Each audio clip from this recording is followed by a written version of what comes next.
Bonjour à tous et bienvenue dans cette nouvelle vidéo de Quantique Laravel. Alors la semaine dernière, on avait changé la signature de cette fonction-là, Mark Channel as Used, pour lui passer en deuxième paramètre le Visitor ID. Mais on n'avait pas modifié l'usage de cette fonction que l'on fait dans conversation.php. Alors c'est ici, c'est ligne 44, on utilise Mark Channel as Used, mais on lui passe qu'un seul paramètre, qui est le channel. Donc il faut qu'en deuxième paramètre, on lui passe l'identifiant du visiteur, c'est-à-dire session flèche getID. Donc ça, c'est pour réparer juste un petit problème qu'on avait la semaine dernière. Maintenant, il reste le plus gros problème qu'on avait à résoudre, c'est que dans New Message, actuellement, les administrateurs broadcastent leur message sur le canal helpdeskvisitors. L'identifiant du visiteur.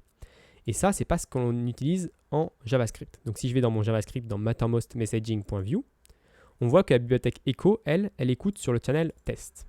Donc on va devoir modifier ce channel pour pouvoir écouter sur le bon canal. Donc là, je vais copier-coller cette ligne-là.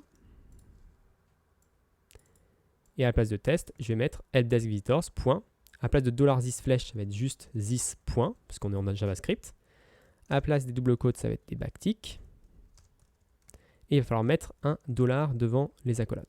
Donc ça, c'est le même système que pour PHP pour inclure une variable dans une chaîne de caractères en JavaScript.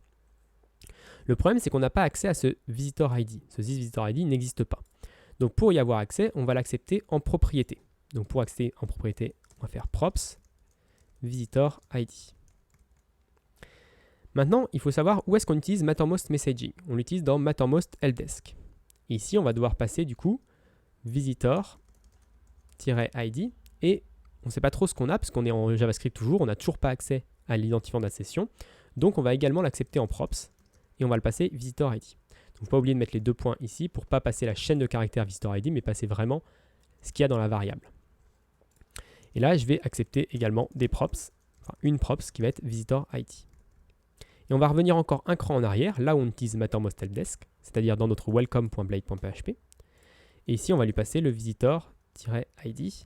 Et cette fois-ci, là, on est en Blade, donc on va pouvoir utiliser double accolade, session, flèche, get, id. Donc là, on peut utiliser du PHP, donc on peut récupérer l'identifiant de session, le passer à helpdesk, qui va le passer ici à messaging, et messaging qui va l'utiliser pour écouter sur le bon channel. Donc une fois que ceci est fait, normalement, on peut juste revenir ici, réactualiser nos deux navigateurs, créer une nouvelle conversation avec Firefox qui va arriver sur Offtopic, créer une nouvelle conversation sur Chrome qui va arriver sur ToneSquare. Et si ici, je fais une réponse sur du coup Chrome que j'envoie, on voit qu'il reçoit uniquement sur Chrome. Et si je vais sur Offtopic et que je fais /response Firefox, on voit qu'il apparaît uniquement sur Firefox. Donc on a résolu notre problème initial qui était de diriger les messages en fonction de sur quel canal l'administrateur répondait. Donc voilà pour cette petite vidéo, j'espère qu'elle vous a plu. Si elle vous a plu, n'hésitez pas à vous abonner et à la partager. Et moi je vous donne rendez-vous la semaine prochaine pour une autre vidéo de Quantique Laravel.